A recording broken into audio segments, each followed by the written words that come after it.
Nous, on a toujours une étape qui est assez rigolote, c'est l'étape de la démolition, quand on arrive dans une rénovation parce que, il y a on trouve souvent des trésors en fait, des choses qui étaient cachées. Ouais.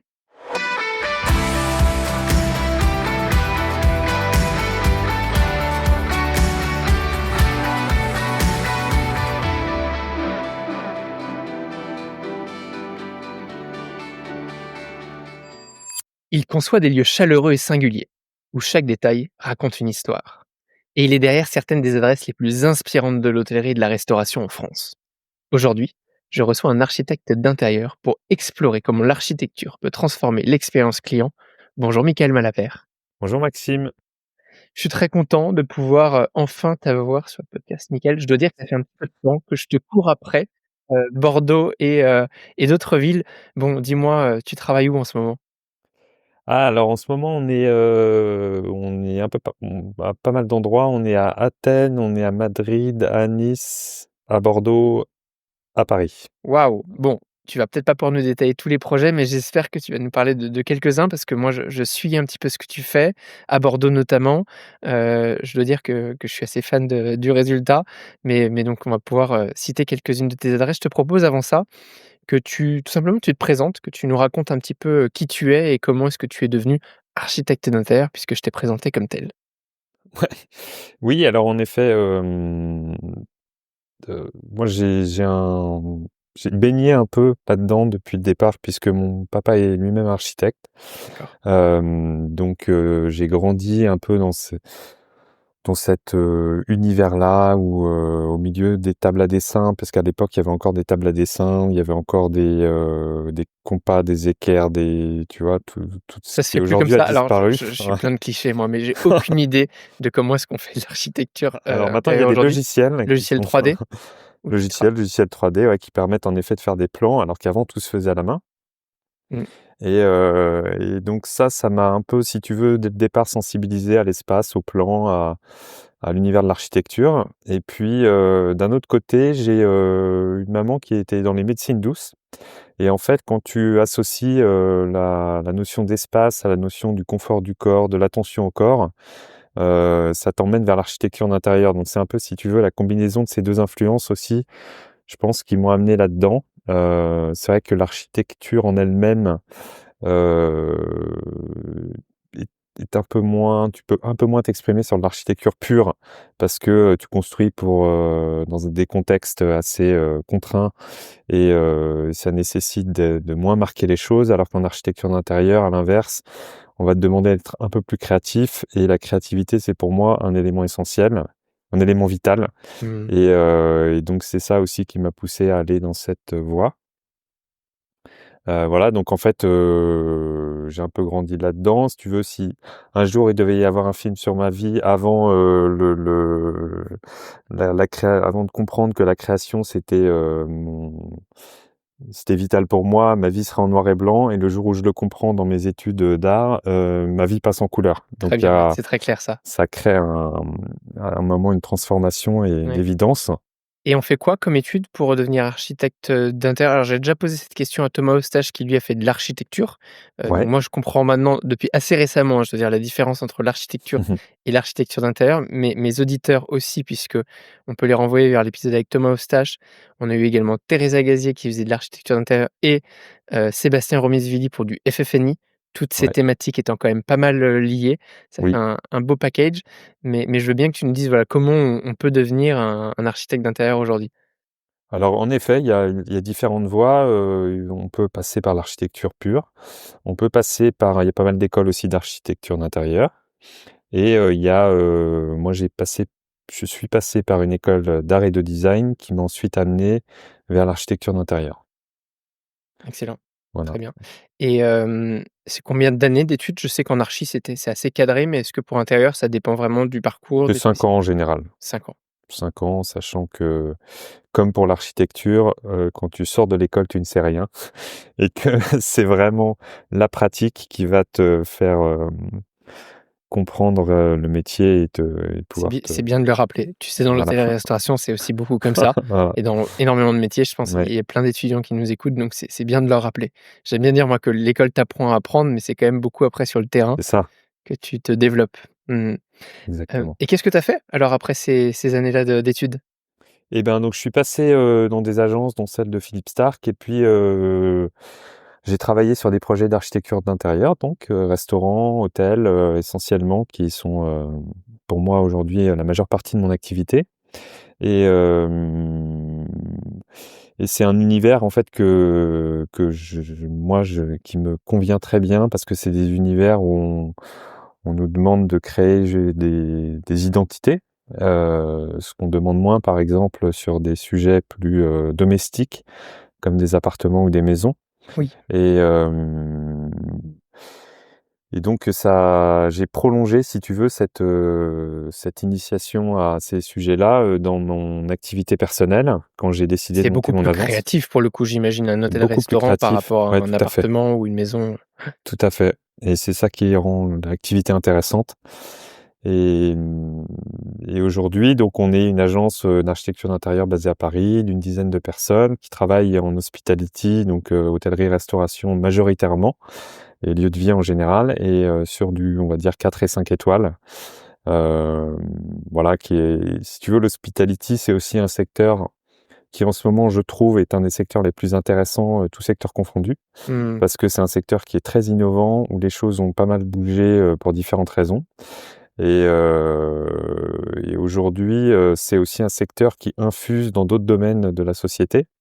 C'est un secteur référent qui devient du coup, hem, ouais, Ouais, une sorte l'inspiration d'inspiration. pour plein d'autres domaines et ça rend l'hospitality encore plus intéressante pour ça, quoi. Tu sais pas comme ça me fait plaisir à moi, hôtelier, d'entendre, hospitalité et innovant. Parce que c'est vrai Ah mais qu'on est c'est vrai. plutôt targué d'être, très à l'ancienne, mais en fait sur plein de sujets, notamment des sujets tech. En revanche, tu as probablement raison dans ton milieu, l'hôtellerie et l'hospitalité plus largement peuvent être assez innovants, mais peut-être qu'on Complètement. pourra creuser cette partie-là. Ouais. Tu as déjà un ou 2 exemples en tête de choses qui te font dire que ce milieu est plus innovant que d'autres? Bah, en fait, dans la recherche de l'expérience client, Mmh. dans l'hospitality, aujourd'hui, c'est vraiment le référent pour, plein d'autres domaines, je pense au retail, je pense, aux Oui. bureaux, je pense, qui vont aller piocher dans l'hospitality, un certain nombre de codes Mmh. qui ont été mis en place, qui ont été créés, dans l'hospitality et qui aujourd'hui infusent un peu partout, quoi. Ça tombe bien parce que expérience client, ça fait partie, des thématiques favorites de ce podcast, donc évidemment, Ouais. je vais plonger. Mais avant ça, tu as, parlé de collaboration, tu as donné un nom qui, pour le coup, dans l'hôtellerie-restauration est quand même une référence. Tu as parlé Mmh mh. de Philippe Starck, Mmh. que tu as travaillé chez lui. Moi, ça m'intéresse d'avoir, t ta vision d'architecte par rapport à quelqu'un comme Starck. C'est vrai qu'il est très connu internationalement pour beaucoup de lieux, en quoi ça a pu te marquer toi, ta formation avec, ce profil-là? Comment est-ce que ça a pu modeler ton parcours? Alors moi, bon, pour info, hein, j'y suis passé vraiment au tout début en sortant de l'école et vraiment j'étais au plus bas de l'échelle, possible à ce moment-là. Néanmoins, c'est quand même, une agence, enfin un référent en tout cas pour, le design et l'architecture, dans le monde entier, il a des projets qui sont, assez exceptionnels. C'était intéressant de le voir travailler, encore un peu à l'ancienne, donc c'était marrant, il dessine tout sur des calques, et ensuite il transmet à ses équipes.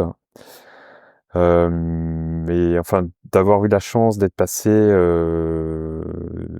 par là, on peut pas rêver plus Mmh. mieux comme si tu veux, comme démarrage, pour s'initier à ces sujets-là, quoi. Bien sûr, ouais. Et tu as, alors je pour le coup, à part, un Philippe Starck, c'est vrai que j'ai très peu de grandes références moi dans ce milieu. Alors bon, Jean Nouvel et compagnie, mais peut-être tu as justement des noms, de connaisseurs qu'il faudrait que nous, on suive, les gens qui écoutent ce podcast, pour s'instruire sur le milieu de l'architecture, d'intérieur, C'est-à-dire, spécialisé dans l'hospitalité plutôt?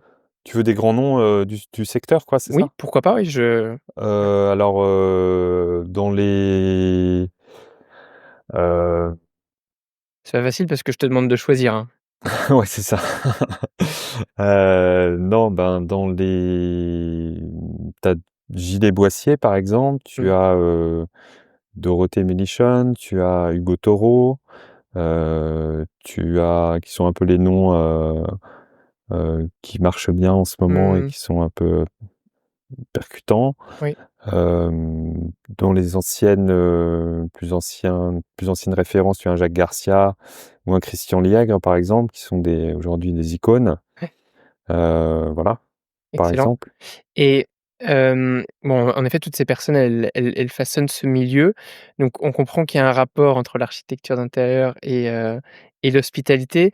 Hem, Toi, ces gens-là, donc ils t'ont évidemment influencé dans ton parcours, mais est-ce que enfin, tu vois, par exemple, est-ce que c'est comme dans la cuisine et la pâtisserie? Est-ce que chacun a vraiment sa signature très particulière et si je te fais faire je te bande les yeux, je t'emmène dans un établissement et je t'enlève le bandeau, est-ce qu'en un clin d'œil, tu es capable de reconnaître tout de suite la signature de n'importe lequel des architectes que tu viens de signer?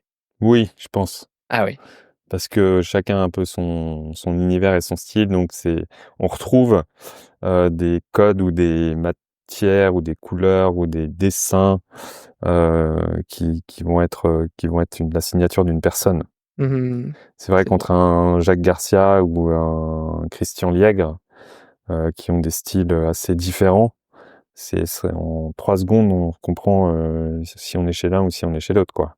Très drôle. Bon, évidemment, si je posais la question à un cuisinier ou un sommelier, le sommelier me dirait exactement la même chose, Voilà, que tu lui parfait, fais goûter, pareil. 2 vins, Oui, 2 vins de Bordeaux, mmh, avec la même appellation. Il peut te dire qu'ils sont oui, radicalement, opposés et que ça, c'est la signature de tel oui. vignoble, par exemple. Ouais, c'est drôle. Oui, parce qu'on rentre dans des subtilités, des détails, Mmh. que nous on voit, et qu'on comprend et qui nous permettent en effet d'avoir une lecture assez précise de ce qui a été, fait, quoi. Et oui.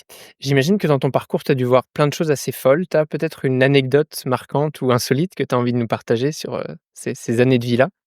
Ben, il y a, nous on a toujours une étape qui est assez rigolote, c'est l'étape de la démolition, quand on arrive dans une rénovation parce que, il y a on trouve souvent des trésors en fait, des choses qui étaient Waouh. cachées. Ouais. Et que parfois d'ailleurs on intègre au projet. Par exemple, on peut, souvent, alors ça c'est très parisien, par exemple, c'est d'empiler les couches de sol. Donc on va casser une première couche de sol, on va en redécouvrir une dessous, et puis on se rend compte qu'en fait, cette couche, elle a été protégée par l'autre et qu'elle est super jolie parce qu'il y a un marbre ou il y a des carreaux qui sont très beaux et on va se décider, de changer, de notre fusil d'épaule et d'intégrer cet ancien sol au projet. Ça, c'est un exemple. Une fois, on a même découvert une pièce cachée dans un lieu, avec Incroyable. un escalier en verre qui était, mais un truc incroyable. Donc on a des vraies surprises au moment de la démolition. Toujours une étape assez rigolote parce qu'il y a des choses qu'on fait réapparaître en fait, Mmh. à ce moment-là, qui ont été, Faut pas y souvent, aller trop fort pour pas casser, l'escalier ou autre. ouais, c'est ça, c'est ça. Mais, ouais, c'est marrant, il y a un truc un peu d'archéologue à ce moment-là. Oui, ouais, je comprends très bien et j'aimerais beaucoup comprendre, là, on va vraiment parler architecture et hôtellerie puisque c'est principalement ton milieu, enfin hôtellerie et restauration très largement. Mais de l'idée initiale, si tu veux, jusqu'à l'ouverture du lieu, un petit peu le début de projet jusqu'à, tu donnes les clés au propriétaire. Tu peux nous raconter comment ça se déroule un projet, avec Maison Malaperte? Donc on a compris que c'était ton entreprise, à travers toi et peut-être les personnes avec lesquelles tu travailles?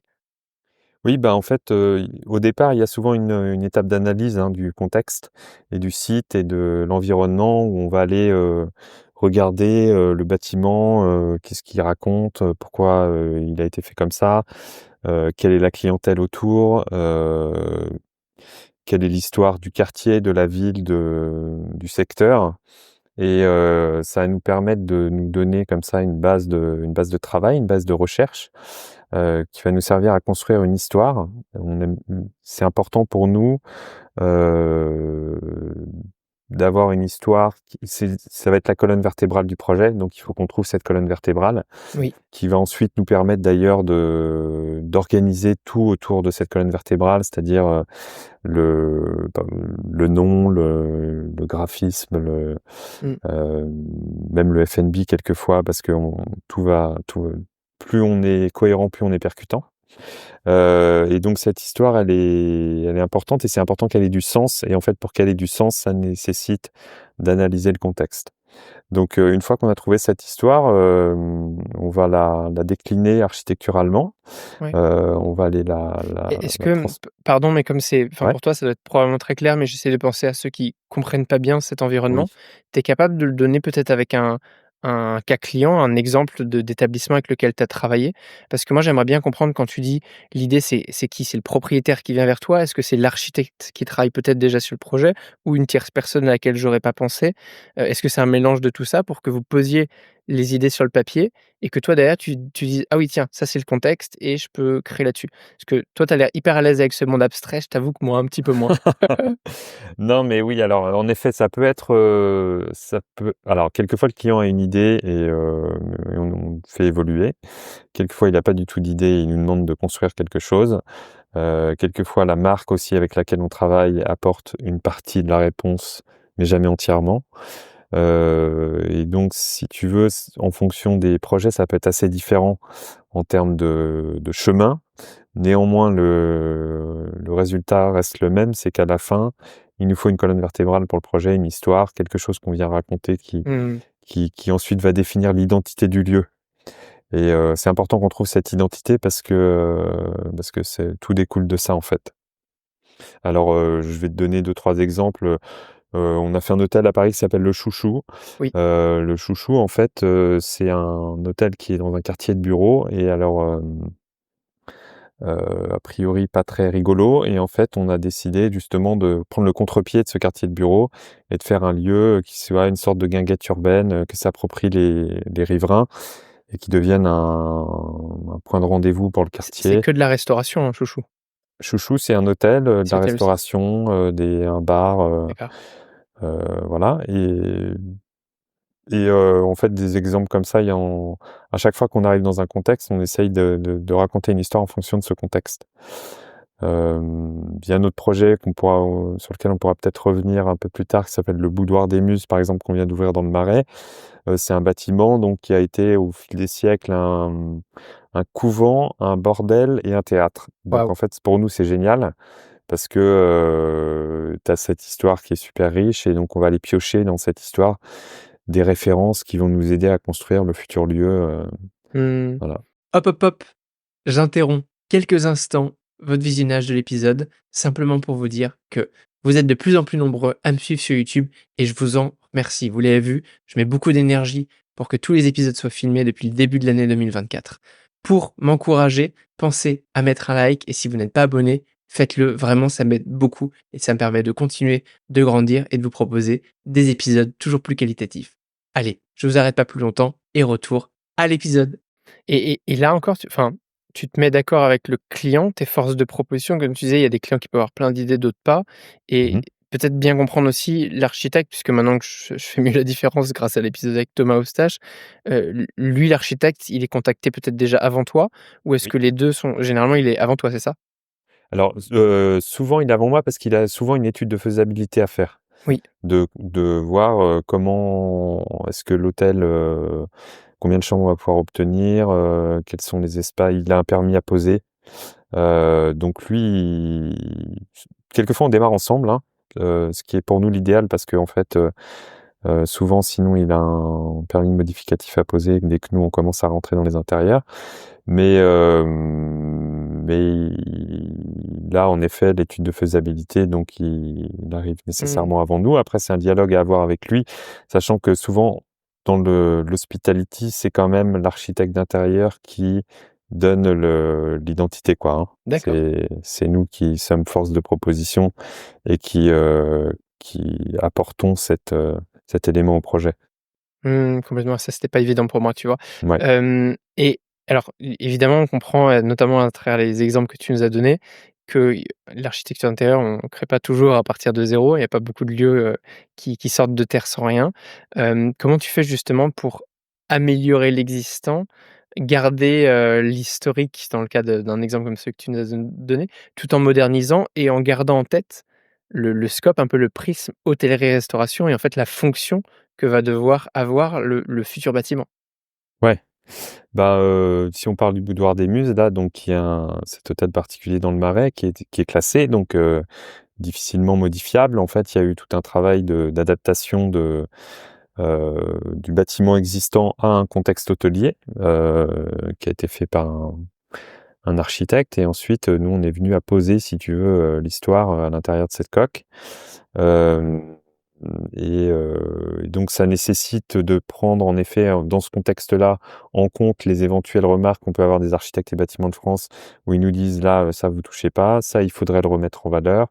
Et en même temps, il faut mêler tout ça au fait que, on a une histoire à raconter, un hôtel à faire fonctionner. Donc c'est vrai que c'est pas mal de paramètres à organiser et à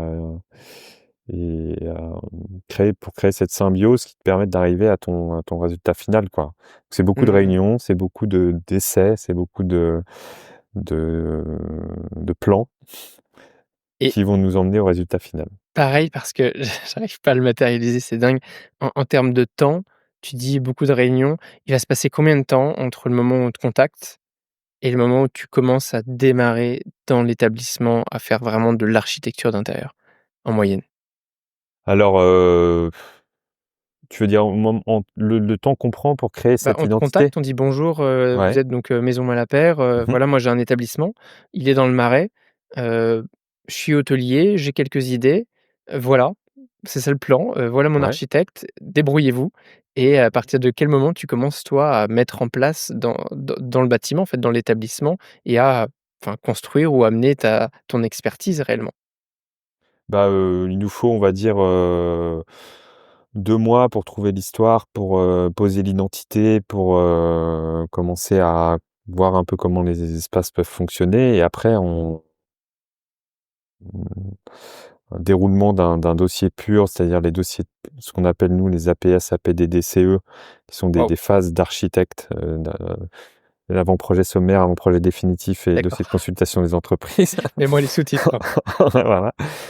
Ça, il nous faut, quelques mois supplémentaires pour avoir un dossier bouclé qui permette d'aller consulter les entreprises, de faire chiffrer, le projet, et ensuite de pouvoir démarrer un chantier, quoi. Ouais, très bien. Évidemment, ici, on est plutôt donc sur un podcast d'hospitalité, d'excellence de service. Tu m'as donné des mots qui résonnent dans mes oreilles. Tu as Mmh. parlé d'expérience client, tu as parlé de raconter une histoire. Ça, évidemment, c'est quelque chose de très fort. C'est quoi, selon toi, l'importance de l'architecture d'intérieur dans l'expérience client, spécifiquement en hôtellerie-restauration, et comment on fait pour s'assurer qu'elle soit la plus impactante possible? Ouais, bon déjà, c'est vrai qu'elle a pour nous, elle est enfin, on imagine qu'elle est essentielle pour le client, l'architecture d'intérieur, parce que, c'est le premier contact qu'on a avec l'hôtel. C'est-à-dire avant même que quelqu'un vous dise bonjour, avant même que, vous puissiez être accueilli, il y a déjà une entrée, une traversée, Mmh. un premier contact avec un espace, et déjà des premiers ressentis, des premières, vibrations qu'on va sentir ou ne pas ressentir d'ailleurs, et qui vont déjà donner la tonalité de la future expérience. Et comme on dit, on n'a jamais, 2 fois l'occasion de faire une première bonne impression. Oui. Donc il faut qu'elle soit bonne, cette première impression, et là, c'est un peu notre job, de mettre les bons codes, aussi les bons codes pour, faire comprendre ce qu'est l'hôtel assez rapidement dès qu'on rentre. C'est-à-dire que s'il y a un lieu de vie, qu'on le sente, s'il y a un bar, qu'on le sente, si on est plutôt dans un hôtel, avec une énergie, où on va rechercher un lieu un peu pétillant, qu'on le sente. Si au contraire, on veut que ce soit un lieu assez, feutré, qu'on le sente. Et Mmh. tout ça, c'est des choses qu'il faut qu'on sent directement en rentrant tout de suite. Ces premières impressions-là, elles sont super importantes parce que, en fait, s'il y a beaucoup de clients sinon qui quand ils ne comprennent pas l'endroit, soit ne rentrent pas, soit, sont pas les bons clients pour l'endroit, et en fait, c'est bien pour personne, Quand la première impression est voilà. mauvaise, moi j'aime bien dire: «Sortez les rames» après, hein, pour faire, Ouais, changer, c'est ça, décoller c'est l'étiquette ça, et faire aller plus loin le client, corriger tout ça, en effet, ouais. c'est ça. Et et pareil, j'essaie d'être très concret, pardonne mon esprit extrêmement cartésien, mais Non, mais il faut. tu parles hem, tu parles de cette ambiance, tu parles de jouer sur, plein de choses, mais concrètement, ça passe par quoi? C'est des jeux de lumière, sont les objets, les couleurs, pour qu'on sente que alors un bar évidemment, j'imagine bien qu'il doit y avoir un bar, mais pour qu'on sente l'atmosphère d'un lieu. Moi, Ouais, j'arrive à sentir une atmosphère quand j'arrive dans un endroit, je serais incapable ouais, de te dire ce qu'il faut pour avoir ce ressenti-là. ouais. Alors déjà, il y a beaucoup d aujourd'hui, il y a beaucoup de enfin, jusqu'à maintenant, beaucoup d'hôtels étaient organisés de la façon suivante: on rentrait sur un comptoir avec des gens derrière, Oui, et c'était donc un accueil très hôtelier traditionnel. Aujourd'hui, on essaye de déporter un peu ce comptoir pour, qu'il soit un peu moins en front desk, on va dire, et qu'il passe un peu sur le côté et qu'on ait accès à plus un lieu de vie d'hôtel, qui peut donner accès à un bar, à un restaurant, à un certain nombre de services, annexes qui, c'est vrai qu'un hôtel aujourd'hui, c'est plus tellement un endroit où on vient dormir, c'est un endroit qui répond à tous les besoins d'une journée d'un client. mmh, Il peut y venir y manger, y dormir, y faire une réunion, y travailler, y boire un verre avec des amis et donc complètement. toutes ces fonctions-là, il faut qu'on les sente et ça passe par, en eff déjà une organisation spatiale, ce qu'on disait, c'est-à-dire de pas être tout de suite bloqué par un comptoir d'accueil, mais être plutôt ouvert sur un certain nombre de choses et hem et par la suite, c'est par quelques éléments identitaires, faire comprendre, tout de suite aux clients, l'identité de l'hôtel. Donc ça va être par, des matières, par des couleurs, par, de la lumière, où on va se dire: «Bah là, je suis dans tel type d'hôtel et c'est ça que je veux, quoi». Mmh. Tu me parles des clients, mais en même temps, quand tu me dis comptoir déporté, moi, je peux pas m'empêcher de penser aux vrais enfin, aux vrais autres clients qui sont, les employés. Est-ce Oui. que c'est quelque chose qui est intégré dans ta réflexion aussi, de challenger l'existant pour que ce soit optimisé aussi pour les collaborateurs? Parce que moi, j'ai beaucoup et j'ai souvent râlé, hein, sur ce podcast à ce sujet. J'ai travaillé dans beaucoup d'établissements. Souvent, c'est très beau, souvent les clients adorent. Très souvent, c'est quand même pas extrêmement pratique pour les collaborateurs et on se dit: «Mais c'est qui le mec derrière ça, qui a pensé à un projet pareil?» parce que franchement, si je l'avais en face de moi, je pense que je lui ferais quelque chose de très douloureux. Oui, alors, bah, après pour nous, c'est du dialogue plus avec, les opérationnels, quoi, les gens qui vont exploiter ensuite l'hôtel. Suivant les groupes hôteliers, on a des gens plus ou moins, formés sur ces questions-là. Hem, Le mais fameux responsable FFNI dont j'ai parlé, ouais. hein, Sébastien Romizvili pour ne pas le citer, ça c'est un interlocuteur ou est-ce que c'est encore quelqu'un de différent? Un autre poste, j'entends? Ah non, c'est un interlocuteur, ouais, ouais, ouais. Lui, il est indépendant ou il est relié à Non, un lui il groupe, travaille là, alors là, en particulier? l'occurrence, c'était pour les maisons pariantes, donc il travaille à l'intérieur de la structure. Mais donc Mmh. toi, typiquement, si tu as un responsable, FFNI, ça va être l'un de tes interlocuteurs principaux dans l'établissement? Oui, le futur directeur de l'hôtel aussi, quand il arrive assez en amont, on a en effet des discussions avec toutes les parties prenantes de la future exploitation pour, essayer de répondre au mieux aux différents besoins. Ça, c'est primordial. Complètement. Parce que pourquoi? Parce que sinon après, il faut l'intégrer une fois que c'est ouvert, ces modifications-là et c'est toujours, beaucoup plus compliqué. Mmh. Tu Voilà. vois une différence entre, justement le fait de parler à un directeur hôtel en amont du projet ou pas, Ah oui. sur le rendu final? Oui, oui, oui, c'est souvent, ils n'arrivent pas assez tôt, d'ailleurs, dans mes projets. On a pas mal de réunions au départ avec des responsables de travaux de groupes hôteliers, des directeurs de groupes hôteliers et tout ça, qui n'ont pas forcément la vision précise d'un Oui, directeur d'hôtel en exploitation quotidienne, et donc, quand ils arrivent avec, d'autres demandes, quelquefois, qu'il nous faut intégrer, un peu, au dernier moment, quoi et c'est complètement. pas idéal, c'est jamais idéal. Mmh. Pour, te donner aussi les dessous de moi de mon métier. Alors notamment depuis que j'ai fait ces épisodes de podcast avec des architectes, je suis contacté de plus en plus régulièrement pour, des projets comme ça où moi on me demande justement d'amener cette vision opérationnelle Ah oui, et c'est bah, vrai que c'est bien. quand j'ai la conversation en amont, ce que j'entends alors c'est à peu près aussi abstrait que ce que tu m'as dit tout à l'heure où moi dans mon esprit j'ai du mal à le matérialiser. On rentre dans le bâtiment, il me dit: «Ah on va faire ci, ça». Je dis: «Attendez, là on va juste penser à comment est-ce que l'existant peut répondre aux besoins de nos collaborateurs parce qu'en fait votre réception, il faut aussi un back office derrière, il faut ci, ça» Mmh et mh. et je pense que c'est parce que cette case-là a beaucoup été manquante qu'on se retrouve avec des hôtels, qui à la fin ne répondent pas aux besoins des collaborateurs. On perd en efficacité et je pense Oui. que c'est un vrai challenge aussi pour quelqu'un comme toi, d'intégrer, tu vois, ces parties prenantes que sont les futurs usagers. Oui, oui, bien sûr. Mmh. Alors il y a des groupes qui sont très bien organisés pour ça, d'autres moins. Voilà, ça dépend aussi des gens qu'on a en face de nous, hein. Mais bon, il y a quand même des choses qu'on a compris au bout J'imagine. de 10-15 ans. C'est aussi Heu, pour ça que ça a probablement de l'intérêt de faire appel à, un cabinet spécialisé ça. dans l'hospitality et même l'hôtellerie, plutôt qu'un autre cabinet qui n'a jamais fait ça. Oui, c'est quand même une vraie spécialité, Bien qui sûr. nécessite d'avoir des connaissances, du secteur parce que, il y a plein de choses qui sont spécifiques à l'hospitality comme il y a plein de choses qui sont spécifiques à la restauration. Et si, on peut pas, se dire du jour au lendemain: «Tiens, je vais faire, un hôtel de 150 chambres», si on n'en a jamais fait parce qu'en vrai, il y a quand même ça demande un peu d'expérience. Complètement. Oui, absolument. Voilà. OK, donc hyper important de penser à toutes ces choses. Il y a d'autres éléments qui sont liés à l'expérience client auxquels, heu, j'aurais pas pensé, qu'on n'a pas encore abordé et que toi tu systématiquement mets dans tes projets? Ben, de plus en plus, on essaye de faire les lieux, évolutifs.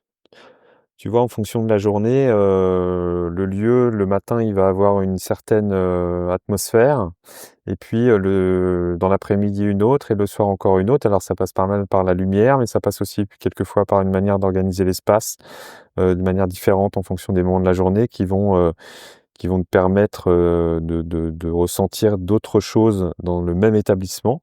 On a toujours tu sais, ce souci un peu dans le cas d'une salle de petit déjeuner qui est aussi le restaurant de l'hôtel. Je te donne un exemple très concret, de faire revenir dans la salle de petit déjeuner dans laquelle ils ont pris leur petit déjeuner, les clients le soir pour dîner ou pour déjeuner. C'est-à-dire que c'est un challenge, qui Pourquoi c'est un nécessite challenge et pour qui surtout? pour les clients qui sont déjà dans l'hôtel, de se dire qu'ils vont aller redîner dans leur salle de petit déjeuner, parce qu'ils peuvent avoir cette idée-là en tête, de se dire: «Bah, c'est pas le restaurant, c'est la salle de petit déjeuner, Oui. puisque j'ai pris mon petit déjeuner.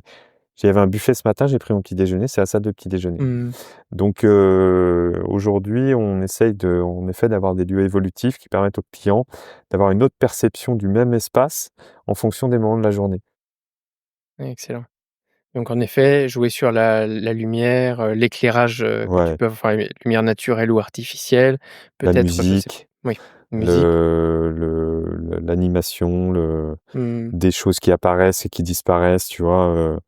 Et qui vont te permettre de changer un lieu, quoi. Enfin, d'avoir une autre perception d'un même lieu.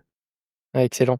Tu as, enfin tu nous en as cité quelques-uns et peut-être qu'ils en font partie, mais un ou 2 projets phares, justement, qui illustrent particulièrement ta vision d'expérience client comme tu nous l'as décrite ici? Bah, on avait travaillé, par exemple, pour le Sofitel Baltimore. Je sais pas si tu le vois, il est Ah avenue oui, Kléber à avenue Paris. Kléber. J'ai travaillé juste à côté quand j'étais à Ouais. l'époque Peninsula, oui bien sûr. Et ben, écoute, on a retravaillé sur ce rez-de-chaussée où, il y avait un bout de bar et puis une salle de petit déjeuner et justement, ils voulaient que, tout ça devienne, Mmh.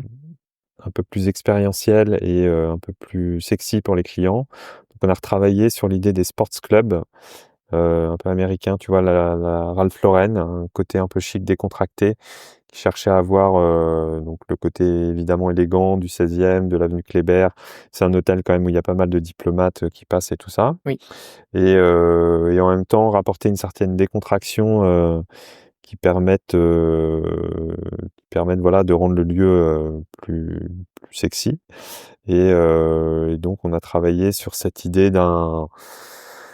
d'un personnage qui serait un peu entre New York et Paris et qui ramènerait ce côté sports club dans l'espace. Et donc, c'est des espaces qui évoluent en fonction, typiquement, la salle de petit déjeuner est aussi le restaurant. Et donc, il y a par exemple, des caves à vin qui apparaissent à certains moments quand des buffets Mmh. de petit déjeuner disparaissent de l'autre, des niveaux d'éclairage et de décoration qui évoluent aussi. Et voilà, ça permet Très d'essayer de sympa. pallier Ouais. ces problèmes-là. Je te propose qu'on quitte un petit peu Paris, pas tout mettre dans la capitale et qu'on aille plutôt dans la plus belle ville du monde. Je parle de Bordeaux, hein, évidemment. Pas du tout chauvin. Je sais que tu as fait un très beau projet ici. Alors c'est pas forcément celui que tu voulais aborder, mais moi je voulais quand même faire un focus parce que il m'impressionne ce lieu. Je parle, évidemment du Renaissance à Bordeaux. Pour ceux qui le voient et tu vas mieux l'expliquer, mais je crois que c'est des anciens silos à grains qui ont Ouais. été retransformés. C'était quoi le challenge et peut-être le résultat de cet établissement? Je veux bien que tu nous mettes aussi le contexte de l'existant pour ceux qui ne le connaissent pas. Oui, donc déjà, c'est une création, c'est-à-dire que c'était un terrain vierge, un terrain sur lequel traînaient des anciens silos à grains, heu, un peu à l'abandon, disons-le clairement, dans un nouveau quartier de Bordeaux, dis-moi si je me trompe, mais qui est aujourd'hui un quartier assez dynamique, Oui. qui s'est complètement rénové, le quartier des Bassins à Flot. Et donc il y a un hôtel qui a émergé en face de la Cité du Vin, à Bordeaux, juste en face, donc bâtiment neuf, mais l'entrée de l'hôtel se fait à travers ces anciens silos à grains qui, ont été complètement rénovés. Et c'est quand même assez spectaculaire parce que c'est un rond de 15 mètres et de 60 mètres de haut, tout en béton, et donc c'est ultra théâtral cette entrée à travers ces silos. Et C'est c'est assez unique. Je connais pas beaucoup de lieux dans le monde mmh. qui ont une entrée Avec en pareille. plus un rooftop, avec le restaurant, tout en haut, c'est très impressionnant. On monte par C'est cet ça. ascenseur le long du silo. Parce qu'en fait, Bordeaux est quand même une ville assez horizontale, et donc là, le bâtiment est émergent par rapport à la ville, donc c'est un des rooftops les plus spectaculaires sur la ville, ce qui en fait un lieu assez unique, ouais. Moi, j'aime bien le définir comme un peu comme un film, tu vois? C'est des séquences tu rentres, tu as une séquence, ensuite tu arrives dans le lobby, tu as une autre séquence, tu montes au rooftop, tu as une autre séquence, et à chaque f même si tous ces séquences, se suivent, tu as à chaque fois une expérience différente qui se crée par les choses que tu vis et qui apparaissent, dans Bien ton sûr, champ de ouais. vision, quoi. Et toi, tu as fait quoi, concrètement pour cet établissement-là? Enfin, et en plus, il y a plusieurs bars, un restaurant, donc Gina, Ouais. tout en haut. Qu'est-ce que tu as travaillé? Ben, on a fait tous les intérieurs, donc Waouh, le lobby, l'entrée, les salles de réunion, les chambres, le restaurant, le bar, la piscine, excellent, très voilà. bien. Bon, là, on a fait une belle pub, mais allez voir, l'établissement, franchement, c'est très sympa. J'ai testé le brunch, très récemment, Ah oui? au rooftop, c'est une belle adresse et tu disais, comme ça je fais toutes tes adresses bordelaises, je suis en train de refaire mon carnet de visite, que tu es en train de travailler sur un autre projet à Bordeaux, c'est ça? C'est là, pour le coup, Ouais, c'est un futur? Tu veux c'est déjà en un parler? futur. À ce stade, j'ai pas trop le droit d'en parler, mais je peux Mmh te mh. dire où il se situe. C'est, dans le nouveau quartier de la gare, qui va être près de la Garonne. Oui, Je sais pas si tu vois là, où il y a tout un complexe, assez gigantesque qui est en train de sortir de terre. je vois très bien. Et voilà, il Je vois sera dans très ce bien et il y a après il faudra aller creuser pour les auditeurs, passionnés, mais quelques invités, de ce podcast qui, sont positionnés ici dans ce même quartier pour aller ouvrir, des établissements. On en a un petit peu parlé dans d'autres épisodes, mais voilà. d'accord. Il va falloir OK, vous je taper savais pas. 120 épisodes pour trouver l'information. Bonne Voilà. chance quand vous avez, l'info, vous me dites et puis, je vous organise une Vous visite avez gagné un cocktail. et vous avez gagné un cocktail dans ce futur établissement. Voilà. Excellent.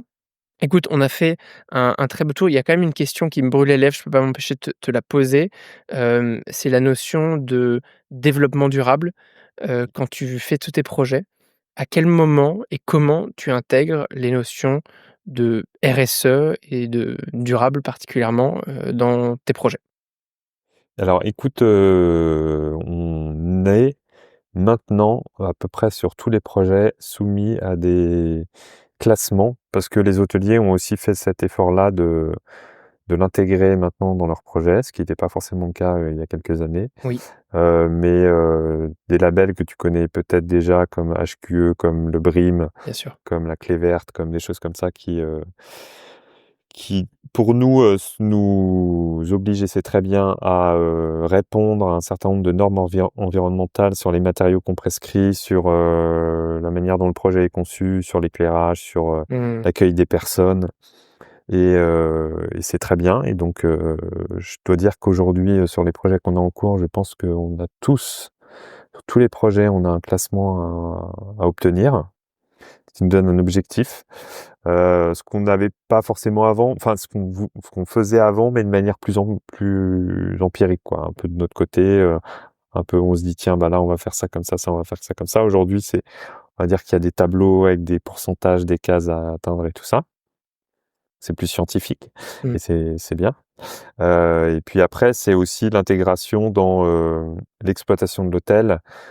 Mais c'est pareil aujourd'hui, je pense que la réglementation vous l'oblige, les fameuses, poubelles à tri sont jamais très jolies, mais qu'il faut qu'on intègre, Dans le les fait chambres directement? dans les chambres. On parlait de Castali tout à l'heure, ben, des fontaines à eau, heu, qu'aujourd'hui on essaye de mettre par exemple en sortie d'ascenseur à chaque On en étage. parlait en off en effet pour ceux qui ont pas la référence. Ouais, Castalis, voilà, c'est donc les fontaines à eau, qui viennent directement se brancher sur le circuit d'eau et qui permettent d'avoir de l'eau de très bonne qualité filtrée. On a fait un super c'est ça. épisode avec Thibault Lamarque, qu'on embrasse aussi. Qu'on embrasse Voilà. Thibaut. Et donc aujourd'hui, on peut avoir en chambre en effet une gourde, en verre d'eau pré-remplie et si on a besoin de la re-remplir, on va, au palier, Oui, pour se recharger. Sur les amenities de la salle de bain, ben, essayer d'avoir des choses rechargeables aussi. Voilà et puis, d'essayer d'avoir moins de consommables, quoi. complètement. Toi, tu intègres un processus de calcul de bilan carbone par projet? C'est quelque chose qui t'est demandé déjà, qui est normé ou on est encore un pas en arrière? Alors nous, on avait développé, avec une startup qui s'appelle Carbon Saver, un logiciel qui fait ça. Pour l'hospitality. Mmh. Aujourd'hui, c'est vrai que les classements qu'on nous demande, le font. Donc, il D'accord. il y a des gens qui sont de la même manière qu'on a un bureau de contrôle pour la sécurité incendie, on a un consultant pour, l'impact de écologique de l'hôtel et qui va prendre en compte toutes les données architecturales, architecture d'intérieur, exploitation et essayer d'aller, calculer un peu tout ça, quoi. Mmh. Ouais, c'est essentiel et dans ta clientèle, c'est quelque chose qui t'est demandé? Ou est-ce que pas vraiment, c'est plutôt une contrainte? Ou est-ce que c'est vraiment une demande aujourd'hui? Allez, en toute transparence. Ouais, aujourd'hui, c'est, une demande que je pense, tout le monde a à peu près intégrée, hein, qui D'accord. maintenant fait partie prenante des projets, vraiment réellement, quoi. Surtout que j'imagine que si en plus on pense dès le projet, dans le sens bâtiment, architecture, qui dit écologie peut aussi, d'une certaine manière aller chercher de l'économie parce qu'on peut être plus, économe sur certains, matériaux qui vont moins consommer d'énergie et cetera. Oui, Il y a peut-être un intérêt à aller trouver là-dedans quand, on intègre, un processus de durabilité et puis oui, un matériau de plus grande qualité, qui va durer plus longtemps aussi, oui, mais plus cher souvent. plus cher. Mais, il y a aussi toute une partie d'analyse de l'existant dans le cas de rénovation où on voit s'il n'y a pas des choses qu'on peut réutiliser ou conserver et c'est aussi là où on arrive à créer des choses intéressantes. Mmh, ah, c'est excellent. Il y a plein de choses très intéressantes et à creuser, là-dedans, mais en tout cas merci parce que moi ma vision me permet d'être plus claire. Tu vois? Après déjà 2 épisodes d'architecture d'intérieur, 1 d'archi, je commence à comprendre enfin. Peut-être qu'il m'en faudra 1 ou 2 pour finir de faire le tour, mais ça tombe bien, j'ai pas l'intention d'arrêter les saisons sur Hospitality Insiders. Je te propose en toute légèreté un petit jeu qui s'appelle chez moi mots-clés contre bénéfices. Je te donne les règles. Tu vas partager un mot-clé de ton choix qui, si il est utilisé par nos auditeurs, soit en écrivant donc sur Apple Podcast ou sur Spotify ou sur YouTube, ils peuvent placer ce mot-clé et en échange de ce mot-clé, ils obtiennent un bénéfice de ton choix. Tu nous donnes le mot-clé et le bénéfice. Alors le mot-clé, c'est harmonie. Harmonie. Bien orthographié, s'il vous plaît. Voilà, déjà, sinon ça marche pas. Et le bénéfice, ben, ça pourrait être, d'avoir une visite d'un projet qu'on a pu réaliser, de préférence à Paris parce que c'est là qu'on est basé. Oui, Voilà, excellent, excellent. si on n'aura Alors, peut-être pas le temps de le faire pour 200 personnes, mais c'est en ce tout que cas j'allais te dire sur et les peut-être si on a plusieurs personnes demandent, on l'avait fait pour, Sébastien Romisvili, d'organiser des groupes. Tu ouais, vois, de pourquoi pas. rassembler, 3-4-5 Mmh, personnes, s'il y a beaucoup de demandes, très bien. de centraliser ça. Évidemment, comme toujours, mettez ce mot-clé et surtout, si vous êtes sous pseudo, écrivez-moi avec un print screen sur LinkedIn notamment, comme ça moi je peux le suivre, et l'envoyer à Michael puisque derrière j'en ai des frustrés probablement qui ont écrit un mot et qui n'ont jamais eu de suivi. C'est parce que je n'avais pas, le lien avec leur pseudo. Donc Mmh. y pensez-y bien, s'il vous plaît. Hem, je te propose de basculer sur les questions signatures, sont toujours les mêmes sur ce podcast. Ouais. La première, c'est un voyage dans le temps. Si tu pouvais revenir en arrière à n'importe quel moment de ta carrière, de ton parcours, où est-ce que tu voyagerais? Qu'est-ce que tu changerais?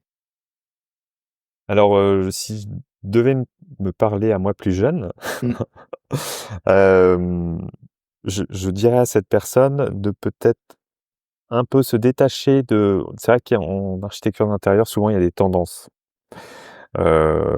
qu'on peut choisir de suivre ou ne pas suivre, mais mmh, qui infusent comme ça, pendant un moment, et de quand on arrive dans ce métier-là, quelquefois, on comprend pas ce qui est durable ou ce qui ne l'est pas. mmh, Et donc de bien identifier, ce qui est intéressant et qui en fait et peut-être que le mieux, c'est vraiment de cultiver sa singularité dès le départ parce que c'est en fait, c'est la richesse qu'on va apporter, ensuite à nos clients. C'est vraiment la singularité qu'on peut avoir, qui va faire aussi que des clients vont venir vers nous et d'autres pas. Mais au moins, il y a une vraie, connexion dans le cas où ils viennent pour notre singularité. Et donc peut-être faire un peu moins attention aux tendances et peut-être plus rechercher sa singularité dès le départ, pour être plus mmh. C'est un très bon pertinent. conseil, je pense. Voilà. Chercher à cultiver sa singularité, excellent. Tu as une recommandation de lecture, architecture, hôtellerie ou pas du tout? Alors architecture, hôtellerie, Ça peut être complètement autre chose. ouais, ça peut être plein de choses, mais j'aime bien, si tu veux, dans l'idée qu'un architecte travaille sur l'espace, me situer aussi dans l'espace et le temps. Et en fait, il y a des livres qui aident à ça. Je pense notamment à Sapiens de Oui, Yuval Noah Harari, excellent, avec 3 où, tomes. avec 3 tomes, voilà, où ça nous remet dans une perspective, plus globale. Ça nous aide à comprendre d'où on vient, où on va et quelle est notre place aussi dans l'histoire et Mmh, qu'est-ce que nous on peut apporter aussi et comment on peut être pertinent par rapport à notre époque, par rapport à notre place dans l'histoire et comprendre aussi, pour revenir à l'hospitality, ce que sont les besoins d'une époque et ce que sont les besoins primaires de l'homme. Les besoins primaires de l'homme, d'être protégé, d'être dans un endroit confortable, d'être en connexion avec les autres. Ça, c'est des besoins primaires et ouais. après il y a des besoins qui sont reliés à ceux d'une époque, comme celui d'avoir la Wi-Fi, ou celui d'avoir le la bonne prise Pour se pour l'hôtel charger. et tout ça, Mmh. le bon chargeur et c'est intéressant, je trouve, de se remettre dans un contexte plus global parce que ça redonne de la perspective et ça permet d'être parfois plus pertinent dans nos propositions, quoi. Complètement et j'ouvre la parenthèse, autour de ce que tu as dit, de Yuval Noah Harari parce que ce sont des livres qui m'ont été cités donc Homo sapiens de mémoire, le premier c'était peut-être Sébastien Félix donc ça commence à faire, je crois que c'était la saison 2. D'ailleurs pour ceux que ça intéresse, il y a une bibliothèque des invités du podcast qui existe dans laquelle bien sûr ce livre et ton nom vont s'ajouter que je mets en description. En fait, on a listé, tous les livres qui ont été cités par tous mes invités depuis le premier épisode et ça permet de le télécharger, en un clic et suite à ça, en fait, moi, j'ai lu ce livre, donc j'ai lu, alors c'est, Homo sapiens, je crois que c'est Homo Deus et après 21 leçons pour le 21e siècle. Les 3 secouent. En fait, il y a 3 Mmh. perspectives un peu différentes, mais Homo sapiens est particulièrement bouleversant, donc si vous ne l'avez jamais lu, lisez-le ou, en livre audio, moi je les consomme aussi comme ça pas mal, c'est une Ouais. bonne, formule. Excellent. Et pour Tu as revenir ouais, à l'hospitalité, il y a aussi un petit livre qui est pas mal, c'est celui de Cyril Hawizerate. Je ne sais pas si tu le connais sur le sujet, qui est pas mal le aussi pour le dernier qui est remettre. sorti, Ouais, c'est ça, L'artisan hôtelier?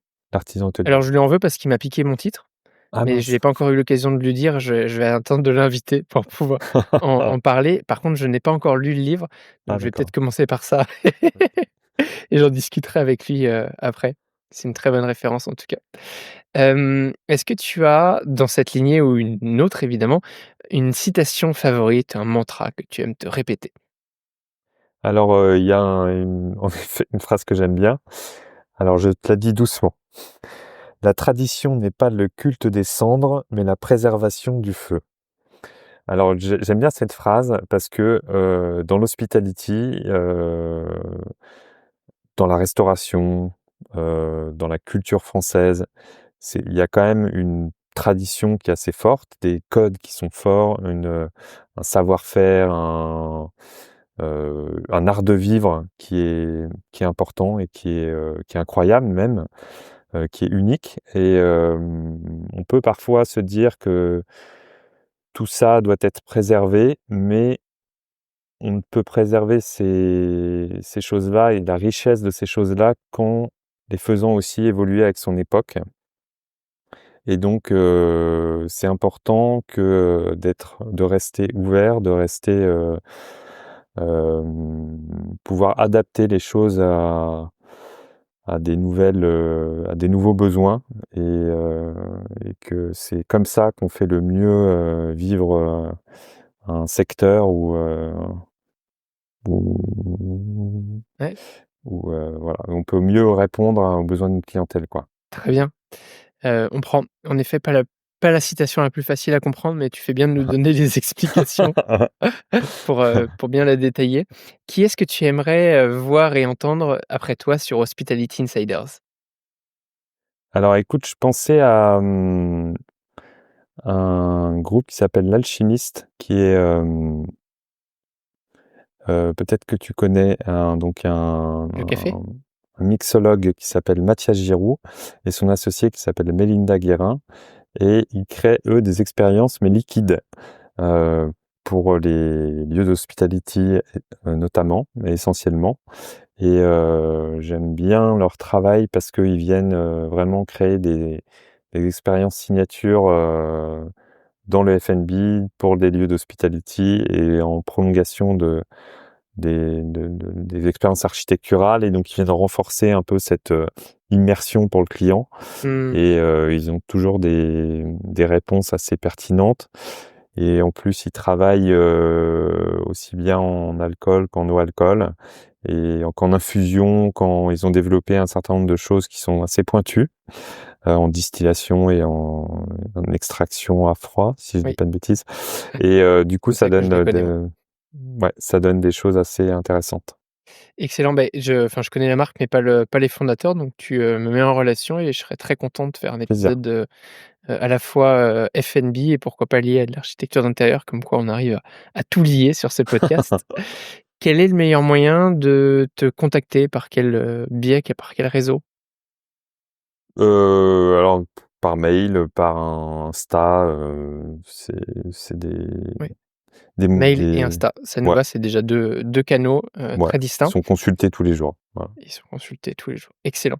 Michael, on a fait un bon tour et merci beaucoup pour tout ce que tu as apporté. Je suis content d'avoir patienté tant de temps avant de t'avoir, sur le podcast. On n'a pas Merci. réussi à le faire à Bordeaux, mais au Ouais, moins on a cet échange, mais je perds pas espoir qu'on arrive à se croiser ici. ouais, Je plaisir. te propose de terminer l'épisode avec un tout dernier message aux insiders. Alors cette fois-ci, c'est la seule fois de l'épisode où je ne rebondirai pas sur ce que tu diras. Si tu D'accord. avais un tout dernier mot à faire passer à nos insiders, quel serait-il? Alors écoute, je réfléchissais à cette dernière intervention et il y a un sujet, sur lequel j'avais fait une conférence il y a pas longtemps, qui est celui de l'IA, qui est un sujet, un peu le sujet du moment, on va dire, comment l'IA va pénétrer nos vies, va s'intégrer à nos modes de vie et tout ça et je pense que dans le cadre de l'hospitality, hem, qui est pour moi pour les clients un domaine où on va aller rechercher la communication et l'humanité. C'est, heu, c'est c'est un endroit où l'IA doit rester en back et je parce qu'en fait, on a déjà eu, tu sais, des expériences de marques hôtelières qui ont cherché à digitaliser l'arrivée de leurs clients, à rendre ça, c'est rechercher une certaine fluidité, ce qui, peut être intéressante, par ailleurs. Mais je pense que l'hospitalité, c'est fondamentalement un métier de relations humaines et que quand on perd ça, en fait, on perd ce qui fait l'essence même de l'hospitality, et ce qui est la relation client et voilà, il faut faire attention à l'utilisation de l'IA dans ce domaine-là particulièrement et pourtant nous, on peut travailler avec l'IA. Je suis pas du tout contre l'IA parce qu'on l'a intégré nous aujourd'hui, dans quelques-uns de nos process de travail, donc vraiment on travaille avec. Mais sur l'hospitality, je pense que c'est vraiment un domaine où il faut, c'est à manier avec, la plus grande prudence parce que fondamentalement, c'est la relation humaine qui fait ce métier-là aussi.